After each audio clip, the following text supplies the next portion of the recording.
Welcome to Raji sorry creations. இன்றைக்கி என்ன பார்க்க போகிறோம்னா ஸ்டெம் ஸ்டிச் தான் பார்க்க போகிறோம். ஸ்டெம் ஸ்டிச்சில் நம்ம வந்து ஜரி த்ரெட்டில் எப்படி போடுறது, தென் சில்க் த்ரெட்டில் எப்படி போடுறது அப்படிங்கிறதையும் பார்க்க போகிறோம். ஃபஸ்ட்டு வந்து ஸ்கேலில் யூஸ் பண்ணி நம்ம ஒரு லைன் ட்ரா பண்ணிக்கலாம். ஓகேங்களா? ஃபஸ்ட்டு வந்து ஜரி த்ரெட்டில் எப்படி போடுறதுன்னு பார்க்கலாம். எப்போயுமே வந்து ஒரு ஸ்டிச் ஸ்டார்ட் பண்ணும் போது லாக் ஸ்டிச் போட்டு நம்ம ஸ்டார்ட் பண்ணோம் அப்படின்னா அந்த ஸ்டிச் வந்து நம்ம எந்த இடத்துல ஸ்டார்ட் பண்ணுறோமோ அதே இடத்துல தான் நிற்கும். என்ன ஆகாதுன்னா மூவ் ஆகாது. அதுக்காக நம்ம எப்போயுமே என்ன பண்ணணும்னா ஒரு ஸ்டிச் ஸ்டார்ட் பண்ணும்போது லாக் ஸ்டிச்லேருந்து ஸ்டார்ட் பண்ணிக்கலாம். ஓகேங்களா? இப்போ ஒரு லாக் ஸ்டிச் போட்டாச்சு. லாக் ஸ்டிச் போட்டு ஒரு செயின் ஸ்டிச் கொடுக்க போகிறேன் நான். செயின் ஸ்டிச் வந்து எப்பயுமே வந்து லாங்காக தான் போடணும். ஏன் லாங்காக போடணும் அப்படின்னா அந்த ஸ்டெம் ஸ்டிச்சை பொறுத்தளவுக்கு ஒரு ஸ்டிச் போட்டுட்டு நம்ம ரிவர்ஸில் போயிட்டு ஏற்கனவே போட்ட ஸ்டிச்சோட சென்டர்லேருந்து தான் அடுத்த ஸ்டிச் ஆரம்பிப்போம். ஸோ அதனால் நீங்கள் வந்து ஸ்டிச்சஸ் போடும் போது பெரிய செயின் ஸ்டிச்சாக போட்டுக்கணும். ஓகேங்களா? ஒரு செயின் ஸ்டிச் போட்டாச்சு. போட்டு பக்கத்துலேயே ஒரு லாக் ஸ்டிச் போட்டு அப்படியே நம்ம என்ன பண்ணணும்னா நம்ம த்ரெட்டை ரிவர்ஸில் கொண்டு போகணும். ரிவர்ஸில் கொண்டு போய் ஏற்கனவே போட்டிருக்கோம் பார்த்தீங்களா செயின் ஸ்டிச்சு, அதோட சென்டரில் வந்து நம்ம என்ன பண்ணணும்னா ஸ்டிச் போடணும். சென்டரில் அப்படின்னு சொல்லும் போது அந்த த்ரெட்டை வந்து லைட்டாக மூவ் பண்ணிட்டு போடக்கூடாது. அந்த த்ரெட்டுக்கு பக்கத்துலேயே தான் போடணும். ஓகேங்களா? சென்டருங்கிறது அந்த பாயிண்ட் பண்ணுறதுக்காக தானே தவிர ஏற்கனவே போட்ட செயின் ஸ்டிச்சாக மூவ் பண்ணணும் அப்படிங்கிறது கிடையாது. இப்போது நம்ம வந்து ஒரு செயின் ஸ்டிச் அதுக்கு பக்கத்தில் ஒரு லாக் ஸ்டிச் கொடுத்து நம்ம அடுத்த செயின் ஸ்டிச் கொண்டு வரோம். இப்போ கொண்டு வர செயின் ஸ்டிச்சோட சைஸ் எப்படி இருக்குன்னா ஃபர்ஸ்ட் செயின் ஸ்டிச் எவ்வளோ சைஸில் போட்டோமோ அதே சைஸில் நம்ம கொண்டு வந்தால் தான் பார்க்குறதுக்கு ஈக்குவலாக இருக்கும். ஓகேங்களா? இப்போ அந்த செயின் ஸ்டிச் போகிறதுக்காக தான் சென்டரில் ஒரு லைன் போட்டிருக்கோம் பார்த்தீங்களா, அந்த லைன்லேயே ஒரு ஸ்டிச்சு ஒரு லாக் ஸ்டிச் கொடுத்தாச்சு. கொடுத்து அப்படியே மூவ் பண்ணி அடுத்த செயின் போடணும் பார்த்தீங்களா, அது எங்கே பண்ணணும்னா இப்போ ஏற்கனவே ஃபர்ஸ்ட் செயின் ஸ்டிச் முடிஞ்சிருக்கு பார்த்தீங்களா, அந்த இடத்துல பக்கத்துலேயே தான் நான் என்ன பண்ணுறேன்னா ஒரு செயினும் ஒரு லாக் ஸ்டிச் கொடுத்து நான் கொண்டு வரேன். ஓகேங்களா? இதை இன்னும் கொஞ்சம் ஜூம் பண்ணி காட்டுறேன். இப்போ நெக்ஸ்ட் ஸ்டிச் இன்னும் கொஞ்சம் நல்லா தெரியும் பாருங்கள். இப்போ மேலே போட்டாச்சா, மேலேருந்து நான் வந்து கீழே வந்து அடுத்த செயின் கொண்டு வரணும். அடுத்த செயின் வந்து எல்லா செயினுமே ஈக்குவல் கேப்பில் இருக்கணும்னு சொன்னோமா. ஸோ இப்போ என்ன பண்ண போகிறோம், இங்கேருந்து ஒரு செயின் ஸ்டிச் கொண்டு வர போகிறோம் மேலேருந்து கீழே வரைக்கும். ஓகே? இப்போது இந்த இடத்துல அந்த போட்டிருக்க லைன்லேயே தான் நான் வந்து ஸ்டிச் பண்ணுறேன். ஒரு ஸ்டிச் ஒரு லாக் ஸ்டிச். ஓகேயா? இப்போ லாக் ஸ்டிச் கொடுத்துட்டு நம்ம என்ன பண்ணோம், திருப்பி ரிவர்ஸ் போகணுமா. போயாச்சா? போயிட்டு எங்கே போயிருக்கோம், ஏற்கனவே போட்டிருக்கோம்ல அந்த ஃபினிஷ் ஆகிருக்கு பார்த்தீங்களா, அந்த இடத்துலையே தான் பக்கத்தில் தான் போடுறோம். நம்ம என்ன பண்ணலைன்னா சென்டர் இருக்கிறது அந்த த்ரெட்டை வந்து மூவ் பண்ணி விட்டுட்டு நடுவில்லாம் நம்ம ஸ்டிச் போடல. அதுக்கு பக்கத்துலையே இப்படி பக்கத்துலேயே தான் நம்ம என்ன பண்ணணும் அப்படின்னா ஸ்டிச் பண்ணணும். ஓகே? ஒரு ஸ்டிச் ஒரு லாக் ஸ்டிச், எந்த த்ரெட்டையும் நம்ம மூவ் பண்ணல. இப்போ அப்படியே நம்ம என்ன பண்ணணும்னா கீழே கொண்டு வந்துடணும். அடுத்து ஒரு ஸ்டிச் ஒரு லாக் ஸ்டிச். இப்போ இந்த லாக் ஸ்டிச் கொடுத்துட்டு நம்ம திருப்பி ரிவர்ஸ் போகும்போது ரிவர்ஸில் ஏற்கனவே போட்ட செயின் ஸ்டிச் போகும்போது அந்த செயின் ஸ்டிச் அந்த எண்டு எங்கே இருக்கோ அந்த இடத்துக்கு பக்கத்தில் தான் நம்ம என்ன பண்ணியிருப்போம்னா பஞ்ச் பண்ணியிருப்போம். ஓகே? ஒரு லாக் ஸ்டிச் கொடுத்தாச்சு. இப்போ அப்படியே ரிவர்ஸில் போகிறேன்.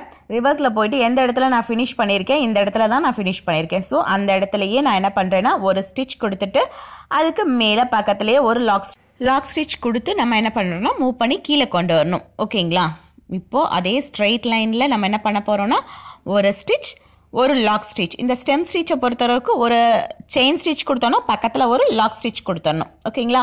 அப்படி தான் மேலே ரிவர்ஸில் போகும்போதும் அப்படி தான் ஒரு ஸ்டிச் கொடுத்தோம்னா பக்கத்தில் ஒரு லாக் ஸ்டிச் கொடுத்து தான் ஃபினிஷ் பண்ணுறோம்.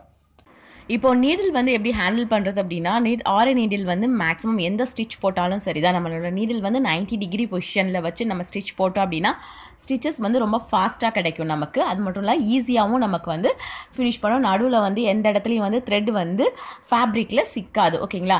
நீடில் நமக்கு வந்து சாய்க்கும் போது தான் என்ன ஆகும்னா ஃபேப்ரிக்கில் உள்ள அந்த லைன்ஸில் வந்து நீடில் வந்து ஹேங் ஆகிறதுக்கு சான்சஸ் இருக்குது. நீடில் வந்து ஸ்ட்ரைட்டாக நீங்கள் பிடிச்சிங்க அப்படின்னா நமக்கு என்ன ஆகாதுன்னா இந்த சான்சஸ் வந்து ரொம்ப கம்மி. ஸோ நீடில் வந்து ரொம்ப ஸ்ட்ரைட்டாக பிடிச்சி நீங்கள் எந்த ஸ்டிச்சாக இருந்தாலுமே போடுங்க. ஸ்டெம் ஸ்டிச்சுன்னு இல்லை, எந்த ஸ்டிச்சாக இருந்தாலும் நீடில் வந்து ரொம்ப ஸ்ட்ரைட்டாக பிடிச்சி போடுங்க. இப்போ நம்ம ஃபினிஷ் பண்ண போகிறோம். ஃபினிஷ் பண்ணுறதுக்கு நமக்கு எண்ணாட் போட போகிறோம். ஓகேங்களா? எண்ணாட் போடுறதுக்கு நமக்கு 2 செயின் தேவை. 2வது செயின்லேருந்து ஃபர்ஸ்ட் செயினோட பேக் லைட்டாக லிஃப்ட் பண்ணிக்கிறேன். லிஃப்ட் பண்ணிட்டு கீழே இருக்கிற அந்த த்ரெட்டை நான் பிடிச்சி இழுக்கிறேன். நல்லா தெரியுதா? எப்போ நீடிலுக்கு கீழே வந்துருச்சுன்னு தெரியுதோ அந்த நாட் அப்போ என்ன பண்ணணும்னா நீடில் வந்து விட்டுணும். விட்டுட்டு கீழே உள்ள அந்த ஃபேப்ரிக் கீழே நம்ம பிடிச்சிருக்கோம் பார்த்தீங்களா, அந்த த்ரெட்டை நீங்கள் பிடிச்சி இழுத்தீங்க அப்படின்னா அந்த நாட் வந்து மேலே நிற்காது, கீழே இறங்கிடும்.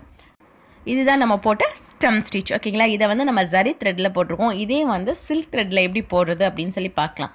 சில்க் த்ரெட்டில் போடும்போது 2 விஷயங்கள் நம்ம வந்து கவனிக்கணும். என்னென்னா த்ரெட்டு வந்து என்ன ஆகக்கூடாதுன்னா வந்து ரொம்ப டைட்டாக கீழே பிடிச்சி ஃபேப்ரிக் கீழே இருக்கிற த்ரெட்டை வந்து ரொம்ப டைட்டாக ஹேண்டில் பண்ணக்கூடாது. அப்படி ஹேண்டில் பண்ணோம்னா நமக்கு வந்து என்ன ஆகாதுன்னா ஸ்டிச்சஸ் வந்து நீட்டாக வராது.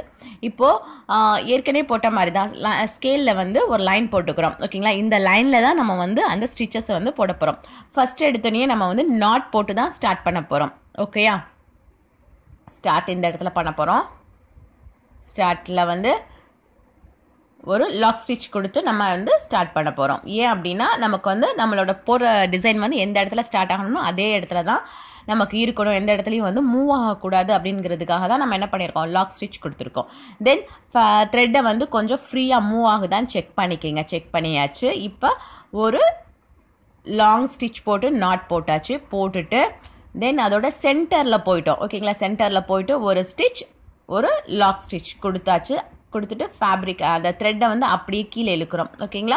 இப்போ கீழேயும் அந்த லைன்லேயே நம்ம என்ன பண்ணுறோம்னா ஒரு ஸ்டிச் ஒரு லாக் ஸ்டிச். அப்படியே நம்ம எங்கே போகணும், ரிவர்ஸில் போகணும். ரிவர்ஸில் எங்கே போகணும், ஃபஸ்ட்டு போட்ட செயின் ஸ்டிச்சுக்கு பக்கத்தில் ஓகேங்களா. பக்கத்தில் ஒரு ஸ்டிச் ஒரு லாக் ஸ்டிச். இப்போ இதையே வந்து ஜூம் பண்ணி காட்டுற இன்னும் பக்கத்தில் நல்லா தெரியும் பாருங்கள். ஓகே, இப்போது ஜூம் பண்ணியாச்சா.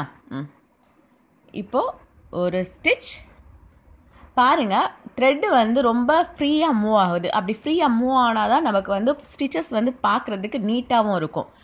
இப்போ ரிவர்ஸ் போயாச்சு. ரிவர்ஸ் போயிட்டு ஏற்கனவே போட்ட செயின் ஸ்டிச்சோட எண்டில் பக்கத்துலேயே என்ன பண்ணுறோம், ஒரு செயின் ஸ்டிச் கொடுத்து பக்கத்தில் மேலேயே ஒரு லாக் ஸ்டிச் கொடுத்து என்ன பண்ண போகிறோம், அப்படியே கீழே வந்தாச்சு. ஓகே, ஒரு ஸ்டிச் ஒரு லாக் ஸ்டிச்.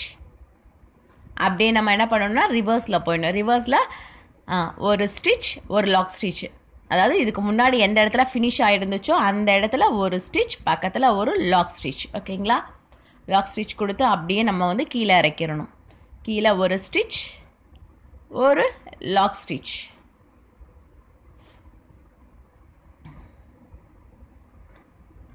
ஓகே, தென் மேலே போகும்போது எந்த இடத்துல இதுக்கு முன்னாடி எந்த இடத்துல ஃபினிஷ் பண்ணியிருந்தோமோ அந்த இடத்துல பக்கத்துலேயே தான் நம்ம என்ன பண்ணுறோன்னா ஸ்டிச்சஸ் கொடுக்குறோம். கொடுத்து அப்படியே கீழே வந்து இப்போ வந்து என் நாட் போட போகிறோம் ஓகேங்களா. என் நாட் எப்படி போடுவோன்னு ஏற்கனவே தெரியும். 2 ஸ்டிச் தேவை நமக்கு, 2 செயின் தேவை. ஃபஸ்ட்டு செயின், தென் இது வந்து செகண்ட் செயின்.